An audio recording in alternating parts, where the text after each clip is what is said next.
The presidential candidate of the All Progressives Congress APC, Asiwaju Bola Ahmed Tinubu, and his campaign team are in Lagos again. This time to meet with young business owners, entrepreneurs from the creative, agriculture, health, fintech, oil and gas, telecommunication sectors, and a host of others.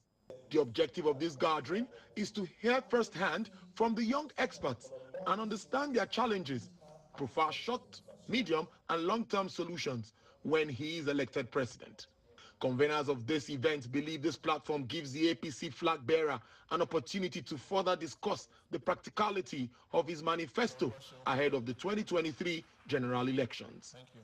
To begin a process of policy formulation that we believe should put business at the core center under the leadership of Asiwaju Bola Ahmed Tinubu, that we're taking the liberty to share with you prior to this event the action plan of the standard bearer for your consideration, review, and as it relates to your various interest and operation and area of operation and competencies.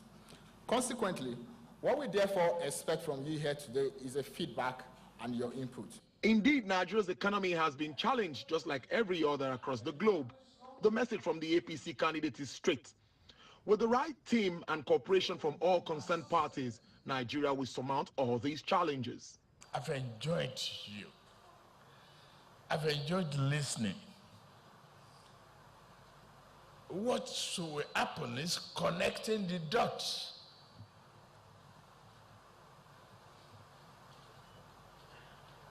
What we must do and what we are here to do is to reflect the symbol on this CUPP. Break the shackle of poverty, ignorance, and failures. What I come to promise you is that this action will speak louder than my voice. After hours of intensive and constructive engagement, business leaders present here shared their thoughts on the outcome of the meeting. A low-hanging fruit that we must take advantage of, capitalize on it, and we have an international presence now with our entertainment and movies and music and all of that. If we can't track and bring that, make it a success, leverage it and bring that money back by way of foreign direct or, bring back the investment, to bring it back here and create all over again and encourage the industry to build. I think that we recorded overwhelming success. I think that the people who were in the room have heard it. They've read it, first, because you remember that they kept referring to the manifesto. They've read it, they've heard it, and I believe that they are convinced, and we'll see the results in February. Now, this is one of the strategic engagements of the All Progressives Congress presidential candidate, Asiwaju Bola Ahmed Tinubu, and the focus here is around the economy, foreign exchange issues, policy issues that will enable small businesses and entrepreneurs thrive. According to him, he is ready to give renewed hope if elected president in 2023 and make sure that all of this becomes fruitful. Tolulokpe Ogunjobi, TVC News, Lagos. Vice President Yemi Osinbajo and Asiwaju Bola Ahmed Tinubu have held a private meeting at the Abuja residence of the APC presidential candidate. The visit is seen as a demonstration of unity and stability within the party ahead of next year's election. President Buhari's support is also considered as valuable to the campaign. We have more in this report. Vice President Yemi Osinbajo's visit to Asiwaju Bola Tinubu, the presidential candidate of his party, the APC, coincides with a strong statement issued on behalf of President Muhammadu Buhari that he is ready to campaign for Tinubu and all APC candidates with energy. This is the first private visit after the APC presidential primary election, which the both contested, and Bola Tinubu was voted as flag bearer. President Muhammadu Buhari has also not hidden his admiration for the presidential candidate of his party. He says APC's campaign has so far been the most aggressive in recent history and impressive. The two men met again behind closed doors on Wednesday night to discuss campaign strategy and other national issues. President Muhammadu Buhari's support for his most preferred successor adds a fresh energy to the campaigns. The president has also over time talked about his commitment to being at the forefront of the campaigns and provide leadership for the party as it goes to the polls next year. Our candidate, Asiwaju Bola Tinubu, is too well known for his capacity and can do the spirit. He stands tall in his track record as a Democrat, a champion of the rule of law, a man at home in every part of our country, and a truly visionary leader. APC's presidential candidate Bola Ahmed Tinubu's campaign has engaged directly with critical stakeholders across the country in its town hall meetings and political rallies. We shall build a nation where sufficient jobs with decent wages and an enabling environment for small business owners create a better life for all and a future of promise for our youth.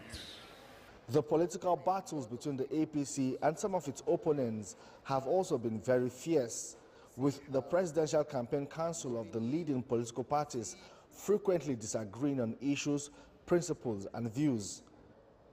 Femi Akonde, TVC News, Abuja.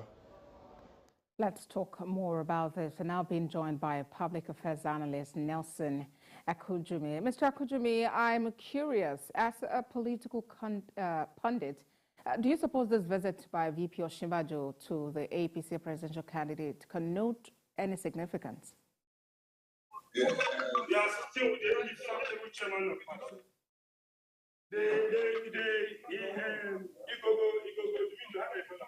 Mr. Akujumi, if you can hear me, I am asking you if you consider as a political pundit that the visit by the vice president to the APC presidential candidate connote any significance.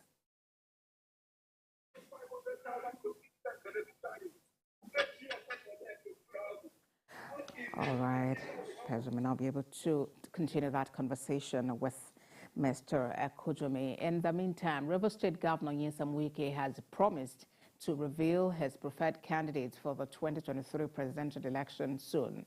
He hinted that the crisis in his party, the People's Democratic Party, is far from over during the inauguration of newly constructed flyover bridge in Port Harcourt. Senior reporter Uchi Okoro has details. This is the 10th flyover built by Governor Wike's administration. It is strategically located in Rumukrisi community to ease traffic in this axis of the east-west road and connect major parts of the state. Governor Wike took some time to address the uncertainty about the political party or candidate he will be endorsing for the presidential election. He promised to make his decision public in January 2023. I will campaign to my people whom they will vote for. So all of you who have been in suspense, who have been saying all kinds of things, abusing me, wait. January has come. January has come. Not only will I tell them where they will vote, I will move from state to state and why they should vote for the people I think they should vote for. Nothing will happen.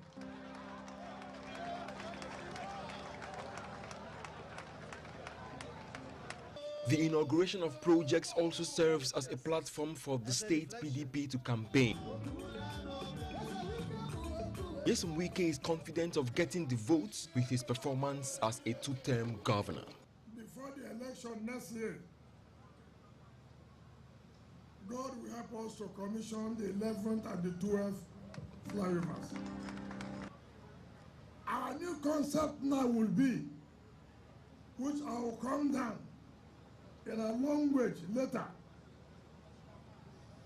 but for purposes of people who may not understand our language, vote to buy here is giving me project. Do you understand me? Vote to buy yes what? Give me projects. Two more flyover projects are still ongoing, and Governor Wike has assured that both will be inaugurated before the 2023 general election. Uche Okoro, TVC News, Port Harcourt. Let's turn attention to Osun State, where the statistician and digital forensic examiner brought by the People's Democratic Party to serve as witness in the petition filed against the emergence of Ademola Adeleke as governor of Osun State has reconfirmed over voting in some polling units during the governorship election. This is coming a day after the Independent National Electoral Commission admitted same while its official was being cross-examined. Our correspondent Rafi Hamid reports. It's the continuation of hearing of the petition filed against the victory of Ademola Adeleke as the governor of Osun State by former Governor Digboyega Oyetola and the APC.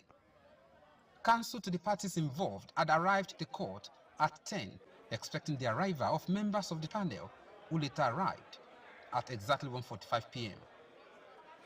Samuel Odutan, a witness brought by the PDP while being cross-examined by the APC counsel, admitted that he discovered overvoting while doing forensic analysis of the beavers. Report of his analysis and his certificates were taken and marked as exhibits by the court, though objected to by the APC counsel. The counsel also cross-examined Bumijenyo, who came to defend the academic qualifications of his principal, Ademola Adeleke. The counsel questioned the witness on how Ademola Adeleke acquired Penn Foster Higher School certificate and Atlanta Metropolitan State College certificate within 24 days interval. We have been able to extract from all the witnesses brought by the respondents, you see, the very facts we require to sustain the petition. And our expectation is very, very positive. And the issue of scoring majority of lawful votes and non-compliance, the beavers reports and then the extraction of the beavers from the machine themselves are all before the court.